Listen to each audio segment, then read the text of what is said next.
Imagine being forced to marry your own brother, uncle, or cousin, not out of love, but to protect a royal bloodline. For centuries, empires gambled with genetics in the name of power, leaving behind twisted family trees, tragic children, and unimaginable mental collapse. What was once considered noble is now seen as disturbing. And the woman who tops this list, her story will leave you speechless. Stay with us as we uncover the horrifying truths royal families tried to bury. Because once you hear these names, you'll never look at crowns the same way again. Like, subscribe, and let's begin this dark journey through royal blood. Today, we're diving into the lives of 10 women whose very existence was shaped and ultimately shattered by one of history's most disturbing obsessions, royal inbreeding. These aren't just ancient queens lost in dusty scrolls. Some of these tragedies happened within living memory, proving that the consequences of bloodline obsession echo far beyond medieval castles. From young brides forced to marry their uncles to modern women born into isolated families warped by generations of incest, their stories are as haunting as they are real. This is where history meets horror. Behind each name lies a tale of psychological decay, genetic collapse, and dynastic desperation. You're not just watching a documentary, you're stepping into a gallery of blood-soaked portraits where power politics and purity collided with devastating results. And trust me, each story only gets darker from here. Let's begin the descent. 10. Isabella II of Spain. She was born from a union between uncle and niece, already a genetic gamble. At just 16, she was married off to her double second cousin in a desperate attempt to preserve the Bourbon bloodline. 11 pregnancies followed, yet only 5 children survived infancy. Whispers still circulate that none of them were fathered by her husband, hinting at a complicated, likely loveless marriage, shadowed by his rumored homosexuality. Isabella's reign collapsed under scandal and political chaos, a tragic monarch both genetically and emotionally cornered by dynastic pressure. 9. Louise of Austria. The odds were stacked against her from birth. The child of double first cousins. Louise had just 4 distinct great-grandparents, a genetic red flag that haunts historians. Raised in a house defined by cousin marriages, she was forced at 18 into a political marriage with Napoleon Bonaparte, her father's greatest enemy. Imagine carrying the burden of peace for 2 warring empires on the back of a collapsing gene pool. 8. Whitaker. We step out of castles and into modern Appalachia. Whitaker is not royalty, but her story is perhaps the most haunting of all. She was born into a family that had for generations practiced extreme isolation and incest, documented in a viral and deeply disturbing video. She is also the mother of Tiny Whitaker, widely believed to be the most inbred person alive today. This isn't medieval history, it's modern horror, and it proves that the consequences of inbreeding didn't die with the crown. 7.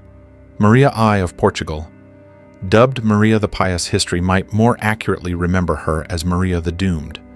Born to heavily inbred Iberian royals, she made a shocking decision. She married her own uncle. The consequences were devastating. Several of her children died young, and Maria herself suffered a complete mental collapse in her later years. Her reign was marred by tragedy, both personal and political, tied tightly to her genetic inheritance. 6. Marie-Louise Elisabeth d'Orléans. Her life reads like a Gothic horror novel. Born from the union of cousins, her father was forced to marry his own illegitimate cousin. Marie-Louise was never given a chance. Pushed into marriage with yet another cousin, she bore 3 children, all of whom died in infancy. By the age of 14, she had turned to alcohol to cope, her body breaking down as much as her bloodline. It was an aristocratic life soaked in sorrow. 5. Princess Alexia of Greece. Many think inbreeding ended in dusty old courts, but Alexia of Greece was born in 1965 to parents who were not only second cousins, but third cousins twice over. Her lineage traces directly back to Queen Victoria, and her family tree is a maze of repeated names and tangled DNA.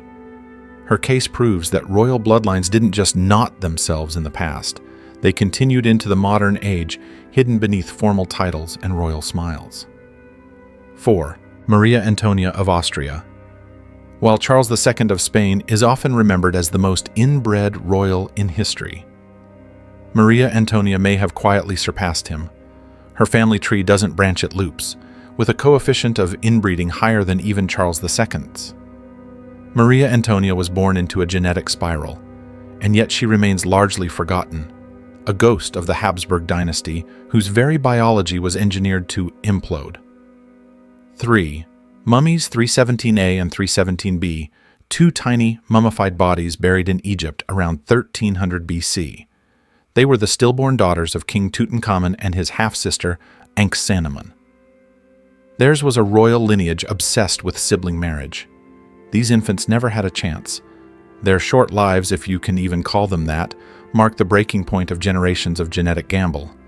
Even pharaohs couldn't escape nature's limits. 2. Kimberly cult.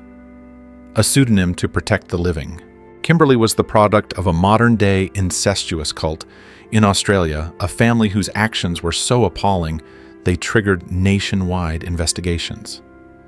Her story, riddled with severe cognitive and physical issues, is not history. It's happening now.